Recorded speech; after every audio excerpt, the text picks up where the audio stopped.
Internet, Eric here. Okay, time to finish the original Poltergeist series. Um, if you've seen the playlist, absolutely love the first one. I really enjoyed the second one. Today, we talk Poltergeist 3. Now, if you're new to my channel, welcome. I discuss plot spoilers, specific scenes, what have you. Okay, you can't really see from the glare, but that's alright. Alright, last one came out in 86. This one came out in when? 88. So 2 years after Poltergeist 2. Basic plot of this is Carol Ann has now been sent to live with her aunt and uncle in a skyscraper in Chicago. Kane is still after her, Reverend Kane. And he's now using the mirrors of the skyscraper to go to and from the other world, creating evil copies of people in the movie. And Tangina shows up and again does absolutely fucking nothing. Yeah.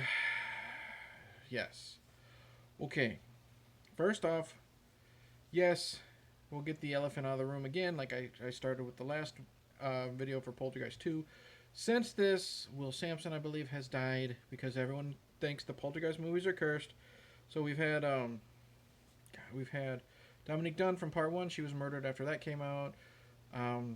Will Sampson has died. Julian Beck has died. And now, sadly, Heather O'Rourke died before this movie was released. I don't know too much about it. I think she was misdiagnosed with Crohn's disease, and eventually they found out that it was really just like an intestinal blockage, and there was like a hole in that intestine, and it caused toxic shock syndrome, which is the infection inside your body due to waste and material like that. And she sadly passed away, and they had to reshoot the ending and all that jazz. If you want to know the whole story and all that stuff, Shudder has a good cursed films episode on that, or E True Hollywood Story is even better. But that's why she was on some medication before she passed away. That's why she kind of has chipmunk cheeks in this movie. But she's still really good in this. Heather O'Rourke is still really good in this with what she's given. She's not given a whole hell of a lot, but she's still likable. Tom Skerritt plays her uncle. He's very likable. He does a really good job being like the father figure to her. And I really, really like him. He's the building manager, and he's dealing with Nancy Allen as his wife, who doesn't want Carol Ann there, but he tries to make Carol Ann feel welcome. He's dealing with somewhat of a bratty daughter, played by what the fuck is her name? Where's her name? I don't know. She's a really skinny girl. Laura Flynn Boyle. I said really skinny, and I figured out. She's okay. So who always wants to go and hang out with her boyfriend? But Tom Skerritt is really good keeping this family together. Nancy Allen does what she needs to do as the aunt who is annoyed by the fact that they have to take care of Carol Ann. And then, of course, she's the one that has to prove that her love for her family is what keeps them together. She does what she has to do. Laura Flynn Boyle, she's there to be the older sister character to Carol Ann. Meh. You have her boyfriend. Meh. You have Zelma Rubinstein.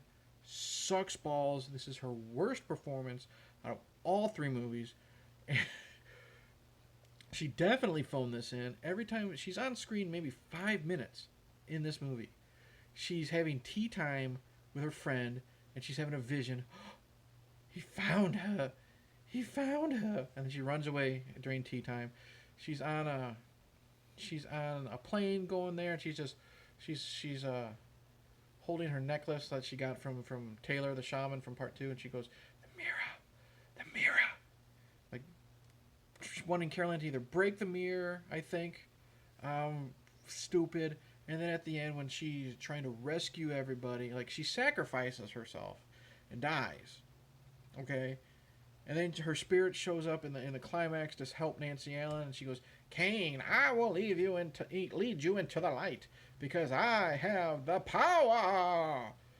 She says it just like that. I have the knowledge and the power.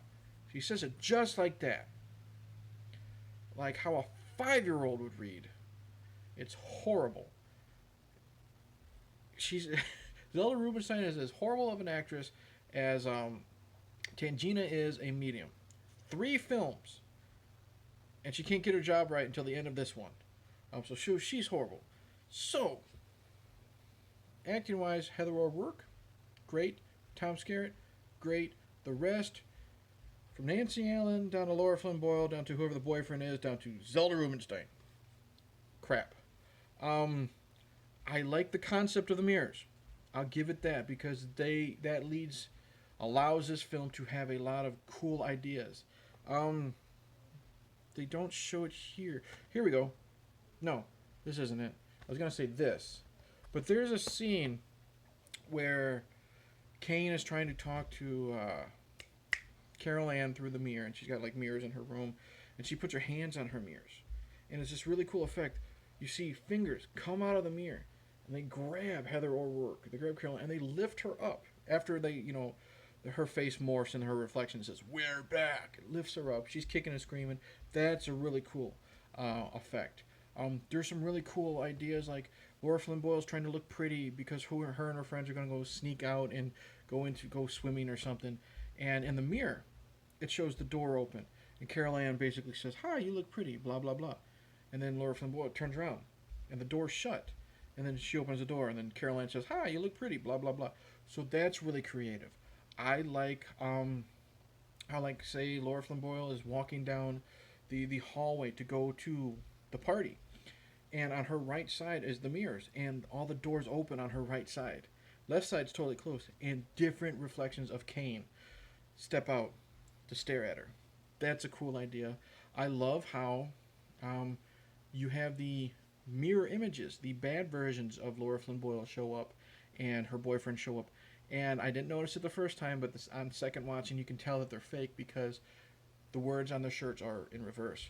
But they're evil. They kill. Like, Carol Ann is now going to like a therapist who claims that Carol Ann's using like mind projection or hypnosis or some stupid bullshit to convince people that these things are really happening. He gets taken care of in a really stupid way.